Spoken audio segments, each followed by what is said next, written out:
honorários advocatícios contratuais e viabilidade econômica do serviço prestado. Estou voltando num assunto aqui, um assunto já batido aqui no canal Saiba Direito, em especial, inclusive inspirado por muitos comentários que recebi em outros vídeos em que falei sobre o percentual de honorários, sobre a possibilidade de cobrança de honorários em percentual aparentemente grande, em percentual de 50%, quem sabe, sobre o valor da causa, sobre o valor a ser discutido na ação judicial. Este vídeo ele é, ao mesmo tempo, informativo e também reflexivo. Peço que você reflita em cima do que estou aqui trazendo. Meu nome é Guilherme Colim, do canal Saiba Direito, sócio do escritório Colim, Ramos e Jesus Advogados. Por favor, curta, comente, compartilhe. Por favor, não pule as propagandas. O seu comentário é muito importante, seja para concordar, seja para discordar, seja para trazer novos assuntos aqui.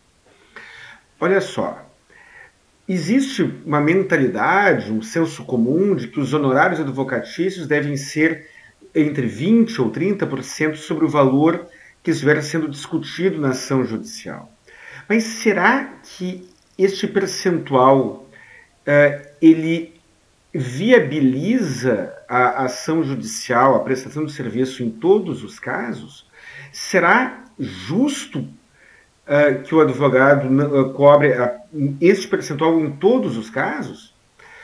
Vamos pegar o exemplo do salário maternidade para os casos de aborto. Tem um outro vídeo aqui, deixarei o link ao final, em que eu falo sobre salário maternidade para os casos de aborto. Lá o artigo 93, parágrafo 5 do decreto 3.048, prevê que, em caso de aborto não criminoso, o salário maternidade corresponderá a 14 dias, a 2 semanas de remuneração. Uma mulher que esteja, vamos imaginar, desempregada e, portanto, no período de graça, ainda mantendo a condição de segurada, ou uma mulher contribuinte individual, que, portanto, ela receberá do INSS a remuneração correspondente ao salário maternidade, e que ganha um salário mínimo, ela terá um valor baixo para receber. Vamos para a conta, vamos fazer aqui o cálculo de quanto seria o valor do salário maternidade em caso de aborto não criminoso por parte sofrido por uma mulher com renda de um salário mínimo. Vamos lá.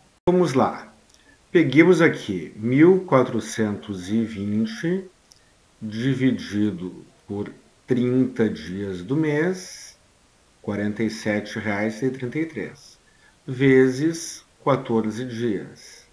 Resultado, R$ 662. R$ 662. Essa é a importância econômica de uma ação judicial envolvendo aborto não criminoso para uma segurada do INSS com renda de um salário mínimo. Eu, Guilherme Colim, tenho uma situação econômica que me permite, neste tipo de ação, neste tipo de situação, agir pro bono, atuar pro bono, fazer uma cota de filantropia. E, por óbvio, eu somente consigo fazer isso por conta de todo o meu contexto econômico, de outras ações que eu tenho, que me geram uma remuneração melhor, e também em função da quantidade de demandas semelhante a esta que me aparece, porque se eu tiver que ajuizar um volume muito grande de ações de baixíssimo valor, talvez a minha atividade advocatícia fique inviabilizada. Mas, até o momento, considerando todo o meu contexto profissional, quando alguém me procura com esse tipo de situação, eu acabo atuando pro bono. Mas isso não é uma obrigação legal, isso é uma liberalidade minha.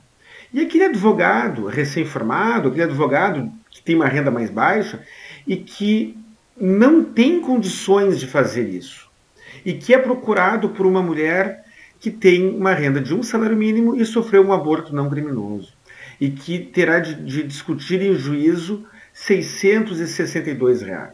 É claro que estou pegando com um salário mínimo, mas ela poderia, em vez de ter uma renda de de um salário mínimo, ela poderia ter uma renda média de R$ 3.000, e aí o valor a ser discutido na ação contra o INSS não seria R$ 662, seria de 1.500.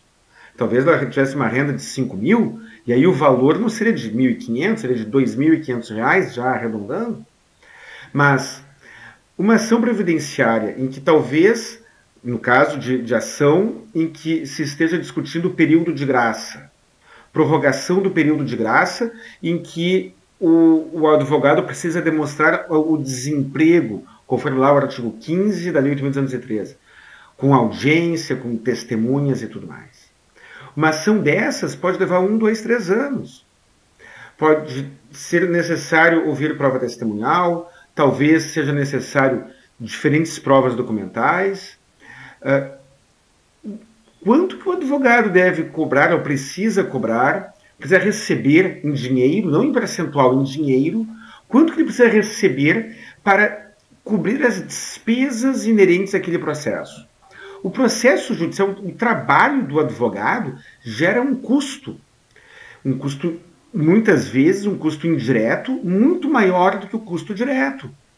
O advogado precisa manter um escritório de advocacia, contratar uma secretária, talvez ele pague um aluguel, talvez ele tenha um capital imobilizado para manter o seu escritório. Ele precisa se deslocar da sua casa até o escritório. Ele tem que pagar toda aquela estrutura. Quando você vai em um escritório de advocacia, toda aquela estrutura que está lá custa dinheiro. E aí, aquele custo é suportado pelo que ele recebe com as ações judiciais que ele ajuiza.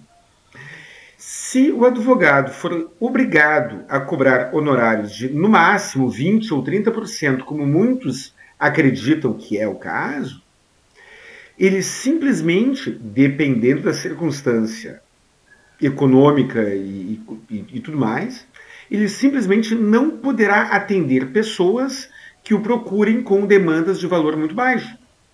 E aí todos perdem. Imagine você, mulher, que sofreu um aborto não criminoso, teve o benefício negado pelo INSS, por alguma razão qualquer, procura um advogado, e o advogado faz as contas. Se nós ganharmos a ação, a senhora terá R$ 662. Se nós ganharmos a ação, a senhora terá R$ 1.000, R$ 1.500, R$ 2.000 para receber. E como eu não posso lhe cobrar mais do que 20% ou 30%, então, lamento, não poderei pegar a sua causa. Como você se sentiria numa situação dessas? E aí você chega e diz para o advogado, não, mas eu aceito pagar, vamos imaginar, 50% do valor que o INSS pagar. Aceito receber 50% e o senhor, advogado, receber os outros 50%, porque eu concordo que o valor da causa é muito baixo mesmo. Eu concordo que 50% é um percentual alto, mas sobre um valor muito baixo, e quando o processo acabar, o valor nominal a ser recebido pelo advogado será inferior ao custo direto e ao custo indireto que ele teve com o próprio processo.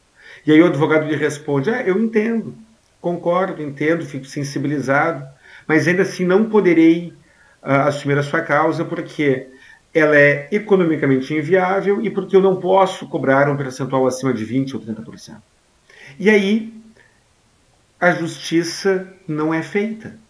Aí aquela pessoa que estaria disposta a contratar aquele profissional pagando um valor economicamente viável, acaba não conseguindo um profissional para lhe atender. Aí você que está em casa talvez pense o seguinte, não, mas basta que ela procure a Defensoria Pública. Olha só, pessoal, nem sempre é tão fácil e tão simples assim procurar a Defensoria Pública. Mas a relação do advogado com o cliente é uma relação de confiança. O segurado não é obrigado a confiar no defensor público. Ele pode ter, por razões subjetivas, motivos para preferir contratar um advogado particular específico. Gostaria muito de ouvir a sua opinião, em especial se você for contrário à minha. Eu gosto de ouvir a opinião de quem discorda de mim. Se você for advogado, também gostaria de ouvir a sua opinião sobre isso. E se você for advogado, recomendo que você utilize este vídeo para justificar, para explicar para os seus clientes, caso necessário, como funciona a atividade advocatícia e a necessidade de que haja uma viabilidade econômica. Um grande abraço e até o próximo vídeo.